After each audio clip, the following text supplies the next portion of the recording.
Esto es Ondas Intangibles, el podcast para aprender a gestionar tus intangibles.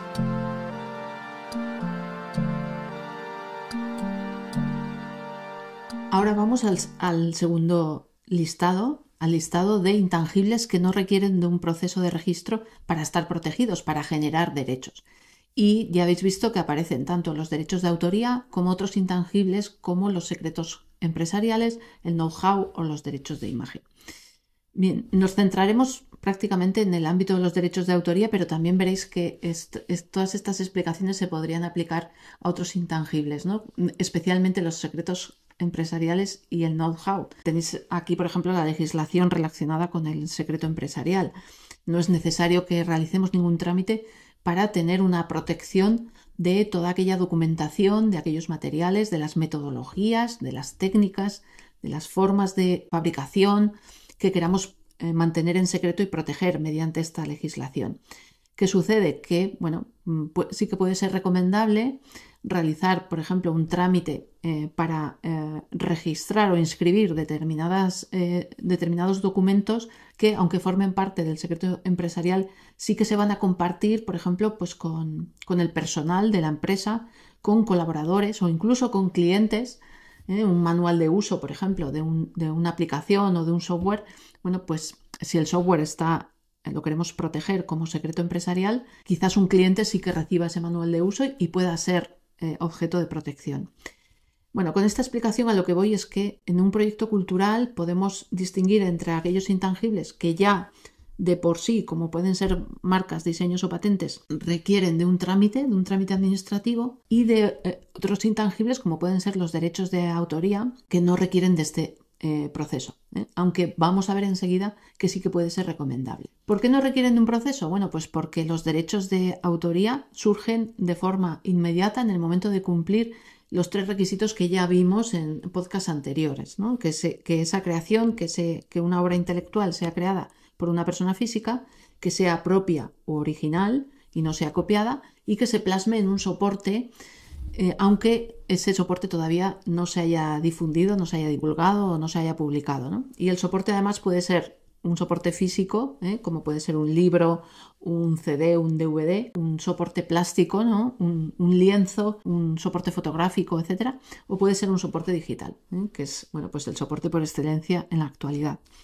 Desde ese mismo momento aparecen los derechos de autoría. ¿Qué ventajas podemos tener para asegurarnos la protección de nuestros derechos si realizamos un trámite de registro? Bueno, pues las ventajas son evidentes porque tenemos la posibilidad de registrar, de inscribir este tipo de obras, y esa inscripción, sobre todo, lo que nos va a dar es una prueba de autoría. Es una prueba documental de que somos las personas autoras de esa creación intelectual. En el caso, por ejemplo, de conocimientos, de know-how, de secretos empresariales, pues también esa documentación que inscribamos en un registro o este sistema de protección, que puede ser, por ejemplo, una inscripción o un registro, pues también nos va a dar una prueba de que somos las personas o la entidad titular de los derechos de esos documentos, de esos materiales. Desde luego son trámites que son opcionales y son voluntarios, pero sí que nos dan esa prueba, ¿no? Esa prueba pública en una fecha determinada de que somos las personas autoras. Esa prueba solo va a anularse si apareciera otra persona o apareciera otra entidad que pudiera demostrar que en fecha anterior había creado esa obra intelectual o era titular de esa obra intelectual. O sea que fijaros que ahí hablamos de una presunción de autoría, pero que es una presunción que tiene efectos públicos. Mientras no aparezca nadie que pueda demostrar que la obra existía y era suya en fecha anterior, esa inscripción es totalmente válida y a nuestro favor. Y nos da también una herramienta de defensa. Esta me parece que es también otra ventaja que es de destacar. Cualquier trámite que hagamos o inscripción que hagamos de las obras intelectuales, ¿no? o de documentación o materiales que forman parte de nuestro secreto empresarial o de nuestra forma de hacer, de nuestro know-how, esa inscripción nos puede servir para defendernos en el momento en que exista un conflicto, ¿no?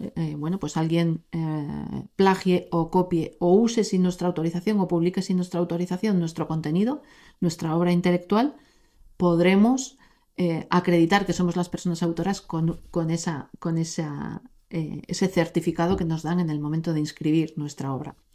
De hecho, en algunos países, como por ejemplo en Estados Unidos, no se puede interponer una demanda por plagio o por vulneración de los derechos de propiedad intelectual si no presentamos ese certificado de registro. Incluso, bueno, pues este certificado, estas formas de registro de los derechos de propiedad intelectual tienen indudables ventajas en el ámbito digital.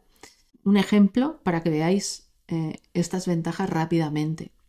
Si cualquiera utiliza nuestros contenidos y los sube a una red social, sea Facebook, Instagram, TikTok, YouTube, una plataforma digital como YouTube, Spotify, etc., esa plataforma, bueno, pues nos permite, nos proporciona una serie de herramientas para denunciar y reclamar que ese contenido es nuestro y podemos exigir que se retire ese contenido, ¿no? que se bloquee ese contenido que ha subido otra persona sin nuestra autorización. Pero en ese sistema que han creado las redes sociales y las plataformas digitales, los proveedores de servicios de este tipo de contenidos, bueno, pues lo que nos exigen es que acreditemos, que proporcionemos una prueba de que el contenido es nuestro. Bueno, pues esa prueba, la mejor prueba posible, es un certificado de registro de esos derechos. Por lo tanto, lo recomendamos fervientemente en el caso en que realicemos o abramos ventanas de explotación en el ámbito digital. De eso tenemos ya un podcast también en el que explicábamos qué tipo de ventanas de explotación puede haber en este sector, en este entorno digital en el que nos movemos actualmente, ¿no? Ese certificado de registro nos sirve para activar la herramienta de denuncia y de bloqueo o de retirada de un contenido que es nuestro y que otra persona ha subido sin nuestra autorización. Y lo mismo en cualquier otro tipo de reclamación de derechos, en caso de plagios, en el caso en que queramos interponer una demanda, en el caso en que simplemente estemos negociando un acuerdo de cesión de derechos, saber que tenemos un certificado de registro que prueba que ese contenido es nuestro, pues nos da también una herramienta de defensa, una garantía de respeto hacia nuestros propios derechos de autoría, hacia nuestros propios derechos de propiedad intelectual. Y otra ventaja también de la que hemos hablado ya cuando analizamos en un podcast anterior el valor económico que pueden tener nuestros derechos, que pueden tener nuestros intangibles. Cualquier entidad o cualquier empresa que quiera, por razones de estrategia o por razones de contabilidad o de darle un valor contable mayor a sus proyectos creativos, sus proyectos de I+D, etc., y quiera incorporar los intangibles a los activos de esta empresa, bueno, pues el certificado de registro le puede servir para probar que esos activos intangibles existen. En algunos casos, como las marcas, los diseños, las patentes, será obligatorio para que estos activos se incorporen al capital social de la empresa y tenga ese capital social un mayor valor por esta incorporación, pero en otros casos, como en los derechos de propiedad intelectual, también el certificado de registro nos puede servir para probar ese valor económico mayor que pueda tener la empresa al aumentar ese capital social con esos intangibles, ¿no?